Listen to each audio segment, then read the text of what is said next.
დავით გამყრელიძემ მოსახლეობას სოფლის განვითარებისა და გაძლიერებისთვის პარტიის ხედვა გააცნო და ადგილობრივების პრობლემები მოისმინა. მოსახლეობამ ჯანდაცვის ხელმისაწვდომობისა და სასმელი წყლის საკითხები დააყენა. დავით გამყრელიძის განცხადებით, ყველა პირობა შეიქმნება იმისთვის, რომ უახლოეს პერიოდში სოფლის მეურნეობა უფრო მეტად განვითარდეს.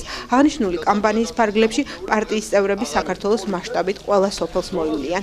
ჩვენ ვაგრძელებთ ამ კამპანიას ქართული სოფლისთვის, რომელიც გულისხმობს სოფელ სიარულს.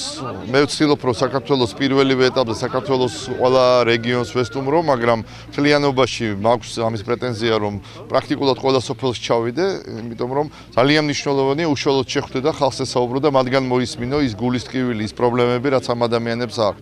ხშირ შემთხვევაში თქვენც ხედავდით, რომ როგორი გულგატეხილობა და იმედიც კი აღარ აქვთ, რომ ვინმე სოფელს მიხედავს. ეს მიდგომა არის შესაძლებელი და დღეს და ხვალინდელ ხელისუფლებას საზრუნავი ეს უნდა გქონდეს, რომ სოფელში გააჩინოს მომავლის პერსპექტივა, გააჩინოს ის, რომ სოფლის მოსახლემ, გლეხკაცმა, ფერმერმა თავისით მიიღოს შემოსავალი. ძალიან მნიშვნელოვანია ის პრობლემები, რაც სოფლად მცხოვრებ ადამიანებს აწუხებთ. უმთავრესი არის ის, რომ ეს ადამიანები რეალურად საგაზაფხულო სამუშაოებისთვის მომზადებლები არიან.